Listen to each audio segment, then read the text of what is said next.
This channel does not promote any violent, harmful, or illegal activities. All content provided by this channel is meant for an educational purpose only. আমরা সেই পানিহাটির শ্মশানঘাটের registrar অফিসে যেখানে নির্দেশ এসেছিল যে তাড়াতাড়ি VIP body আছে অর্থাৎ ভিআইপি শবদাহ আছে তাড়াতাড়ি ছেড়ে দিতে হবে এমনই নির্দেশে চাপে তিনি তাড়াতাড়ি তিলোত্তমার দেহ দাহ করিয়েছিলেন। আপনি তো সেদিনকে ছিলেন, কি সেদিনকে হয়েছিল? সেদিনকে দুটো বডি ছিল, তারপরে তো এখানে তো পুলিশ, হ্যাঁ ওয়েটিংয়ের লাইনেই ছিল, বডি পুড়ছিল। আচ্ছা, তারপরে তো পুলিশ এখানে প্রচুরই ছিল। পুলিশরা এসে বলেছিল আমাদের যে একটা বডি আসছে, আমরা ঠিক আছে আসলে আসুক। আসলে পুলিশ তো এখানে ছিল, প্রচুর পরিমাণেই পুলিশ ছিল। তারপরে যখন বডি আগে থেকে পুলিশ ঘিরে রেখেছিল, পুলিশটা আগে থেকেই ছিল। কতক্ষণ আগে থেকে ছিল? তো ঘন্টাখানেক আগে থেকেই পুলিশ এখানে এসে গেছিল। থানায় হঠাৎ শ্মশানঘাট পুলিশ ঘিরে ফেললো। পুলিশ এসেছে, এবার কি ঘিরে ফেলার আর কি আছে, ঘিরে ফেলবে। পুলিশ এসেছে, অনেকই পুলিশ ছিল। তারপরে বডি ছিল দুখানা, বডি একটা বডি পুড়ছিল, একটা দুটো বডি এরকম বডি লাইনেই পুড়ছিল। পুড়ছিল। তারপরে তো ওই বডিটা ঢোকে, সচরাচর তখন বডিটা ঢুকেছিল 11টা নাগাদ। আচ্ছা, পোস্টমর্টম বডি সচরাচর পোস্টমর্টমটা অত লেটে আসে না, কিন্তু অত লেটে এসছে। তারপরে সব ম্যাক্সিমাম 11টা নাগাদ এসেছিলো, রাত্রির 11টা নাগাদ। তাই এবার তো তারপরে তো আমাদের লোকাল এমএলএ স্যার ছিলেন, তারপরে যে ওয়ার্ডে ছিল মারা গেছিল সেইখানে কাউন্সিলররাও ছিল। লোকাল এমএলএ মানে আমাদের নির্মল ঘোষ স্যার ছিলেন তখন। কি বললো? তখন ওরা বডিতে এসেছিলেন তখন পুলিশ আসার পরেই এসেছিল, বডির সঙ্গে ওনারাও এসেছিলেন। কি বললো?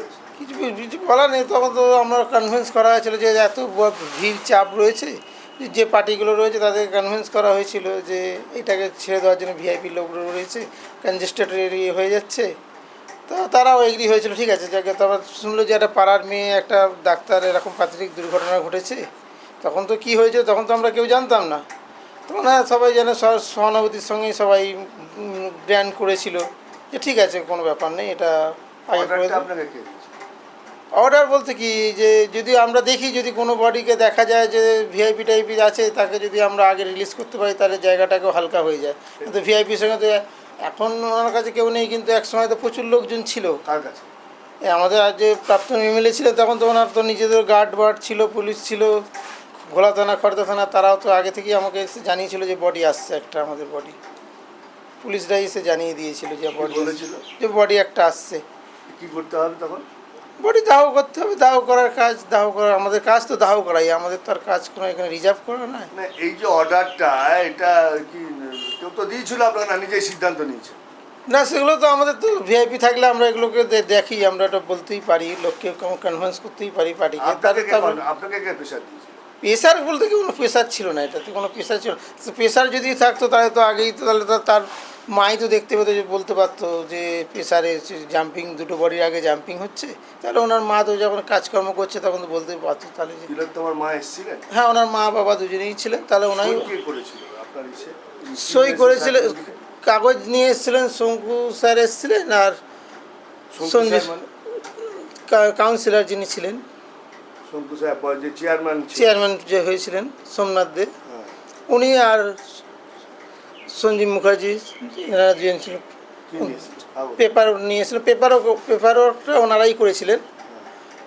তারপর পেপার ওয়ার্ক করে তখন আমি যখন যাই তখন দেখি ওনার মা দেখি কাজ করেছিল। আমরা দেখি ভিআইপি থাকলে ভিআইপি ট্রিটমেন্ট একটু দেওয়ার চেষ্টা করি। হ্যাঁ, বইটা সঞ্জীব মুখার্জি করেছিলেন। সঞ্জীব মুখার্জি সাইন করেছিল। আমাদের পেপারে। ওটা কি করা যায়? হ্যাঁ, এটা সংবাদদাতা স্বাক্ষর, এটা এনি পার্সন করতে পারে। এখানে কোনো যে না বেআইনি নয়। যদি ওখানে এখন আমাদের ম্যাটারে নেই যে বাইরের লোককেই করতে হবে এরকম কোনো আমাদের লেখা নেই। আমাদের সংবাদদাতা স্বাক্ষর এনি পার্সন। আপনিও কাগজ নিয়ে এসে আপনিও সংবাদ দিতে পারেন। এটা সংবাদ যে এখানে দেয় তার নাম সই করা হয়। এই যে বললেন যে এখন নির্মল ঘোষের সাথে নেই, সেদিনকে নির্মল ঘোষ প্রচুর লোক নিয়ে। হ্যাঁ, তখন উনি ছিলেন, তখন ওখানে লোকাল এমএলএ ছিলেন, তো উনি একটা পদে ছিলেন, তার বডিগার্ড ছিলই, তাই কি না? সেই ভয়তে কি আপনার? না, ভয় ছিল না। ভয় তখন আমাদের কাছে কোনো কাজ করেনি। আমরা সহানুভূতির সঙ্গে, তখন তো আমরা কিছু জানতাম না, আপনি জানতেন না আমি জানতাম। কিছুই জানতাম না যেটা কি হয়েছে। তখন আমরা জানি একটা একটা দুর্ঘটনা এরকম অ্যাক্সার ঘটেই, তাহলে আমরা সেই হিসাবে ট্রিটমেন্ট দিতে চেয়েছিলাম। তখন আমরা এই আজকে যারা 10 দিন পরে যেটা আমরা মিডিয়া মারফত জানতে পারছি যে এইরকম দুর্ঘটনা ঘটেছে। সেদিনই তো সারা মিডিয়ায় রাষ্ট্র হয়ে গেছিল, আমাদের চ্যানেলও রাষ্ট্র হয়ে গেছিল।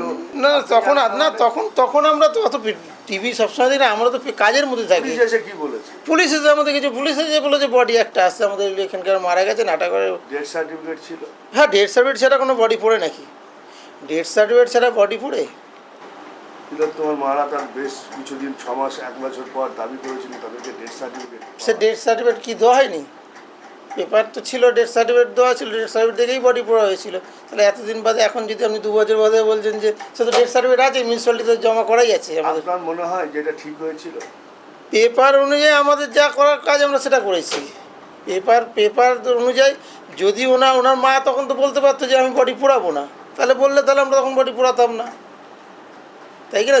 যার বডি তাকে বলতে হবে যে আমি পোড়াবো কি না। এবার যখন আপনি কাজকর্ম করছেন, যাদের বডি তাদেরকে বলতে হবে যে আমরা বডি পোড়াবো না, তবে আমি আর স্টেপ নেবো যে পোড়াবো কি না। কিন্তু তুমি যখন ক্রিয়াকর্ম করছো, আমাদের তো প্রতি বডিতে গিয়ে জিজ্ঞেস করি না আপনি বডি পোড়াবেন কি না, এটা জিজ্ঞেস করা সম্ভব। পেপার এসছে, ক্রিয়াকর্ম করছেন, তার মানে কি এগ্রি আছেন বডি পোড়ানোর। যদি আপনি কি বলতে হবে যে আমি বডি পোড়াবো না, এটাকে আমার পোস্টমর্টম করাবো, তাহলে আপনি সেটা করাতেই পারেন, সেটা আপনার দায়িত্বের মধ্যে পরে, আপনি প্রথমে তাহলে আপনার আছে। কিন্তু যতক্ষণ আমি ক্রিয়াকর্ম করছেন আপনি আমাকে না জানাচ্ছেন যে আমি পোস্টমর্টম করাবো, তাহলে আমি তো কিছু জানবো না। আমি যখন পেপার পেয়েছি, এবার পেপার সবাই যে সব বাড়ির লোকই যে এসে পেপার তারা এসে সাবমিট করে তা নেন, আমার এক্সার আসে। ধরুন আপনার কেউ প্রিয়জন মারা গেছে, আপনি তখন মায়ের বাবার কাছে বসে আছেন, তা আপনার পাড়া প্রতিবেশীরা পেপার ওয়ার্ক করতেই পারে। এটা কি ঠিক বলছেন? হ্যাঁ, আমাদের কাছে এরকম হয়। এটা ঠিক মানে এরকমই হয় আমাদের কাছে, এটা হয়ে থাকে। এটা সারা বছরই চলে, কতদিন ধরে সারা বছর এইভাবেই চলে। তাহলে তো যে কেউ বডি এসে পুড়িয়ে দিয়ে যাবে? না, যে কেউ বডি না, পেপার তো আপনাকে আনতে হবে। যে কেউ করে নিতে পারে? না, যে কেউ পেপার করতে পারে নাকি? কেন পারে না, আপনি যে পয়সা দিয়ে ফলস করিয়ে নেবেন, আপনি কি করবেন?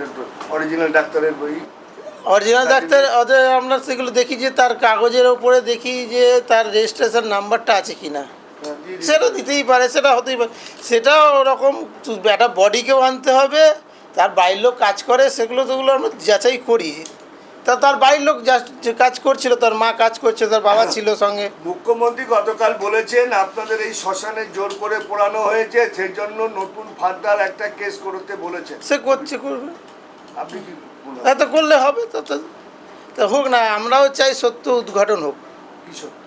যদি কোনো অন্যায় কেউ করে থাকে, যে আরে অন্যায় তো করলে তো সেইখানেই আর্জি করেই যা হওয়ার তো হবে, ওইখানেই সত্য উদ্ঘাটন করতে হবে। আমাদের এখানে থেকে কোথায় সত্য উদ্ঘাটন হবে? তাড়াতাড়ি বডি। এবার তো ব্যাপারটা হচ্ছে যে ওই এখানকার লোকাল একটা মেয়ে মারা গেছে, একটা ডাক্তার, ডাক্তার, সেই হিসেবে আমরা বেটার ট্রিটমেন্ট দিতে চেয়েছি, কারণ ভিআইপিরা ছিল সেই হিসাবে। পানিহাটি শ্মশানে রেজিস্ট্রার ভোলা পাত্র বলছেন সহানুভূতির সঙ্গে তিলোত্তমার দেহ দাহ করা হয়েছে, কিন্তু তার আগে থেকে খড়দা থানা, পানিহাটি থানার পুলিশ, এই খড়দা থানা, ঘোলা থানার পুলিশ পুরো শ্মশান ঘিরে ফেলেছিল। একটা পরিবেশ সৃষ্টি হয়েছিল যে একজন ভিআইপি আসছেন, তাড়াতাড়ি মৃতদেহ সৎকার করতে হবে। সেই হিসাবে যারা অপেক্ষায় ছিলেন, আরও 2 জন শবদাহের পরিবার, তারা মেনে নিয়েছিলেন যে এরকম একটা ঘটনা তাদের সহানুভূতির সাথে দেখার জন্য। কিন্তু এই সহানুভূতির মধ্যে যে একটা রাজনীতি ছিল, সেটা হয়তো ভোলানাথ পাত্র বুঝে উঠতে পেরেছেন কি না তা স্পষ্ট নয়। কিন্তু এই রাজনীতির জল যে কতদূর গড়াবে সেই মুহূর্তে হয়তো অনুধাবন করার ক্ষমতা এই ভোলা পাত্র হয়নি। দিন গেছে, জল অনেক গড়িয়েছে। গতকাল মুখ্যমন্ত্রীর নির্দেশ আবার এখানে অভিযোগ দায়ের করা, সেই ভিত্তিতে পরিবারের পক্ষ থেকে তিলোত্তমার বাবা অভিযোগ দায়ের করেছেন। এখন কেন এখানে ইনফ্লুয়েন্স খাটালো প্রাক্তন বিধায়ক নির্মল ঘোষ এবং বর্তমান যিনি চেয়ারম্যান ছিলেন অর্থাৎ পানিহাটি পৌরসভা সোমনাথ দে, সঞ্জীব মুখার্জি কেন কাগজ নিয়ে এলেন, সেগুলো নিয়েই তদন্ত শুরু। ভোলানাথ পাত্র মেইন যিনি আছেন, যিনি এই যার প্রত্যক্ষ এবং যিনি ভাবে দেখেছেন এবং সেই ঘটনার অনুধাবন করেছেন। এখন দেখার বিষয় এই তড়িঘড়ি শ্মশানে কেন পোড়ানো হলো তার তদন্ত কতদূর এগোয়। পানিহাটি থেকে বিশ্বজিতের সঙ্গে অনন্ত চট্টোপাধ্যায়, TV9 বাংলা।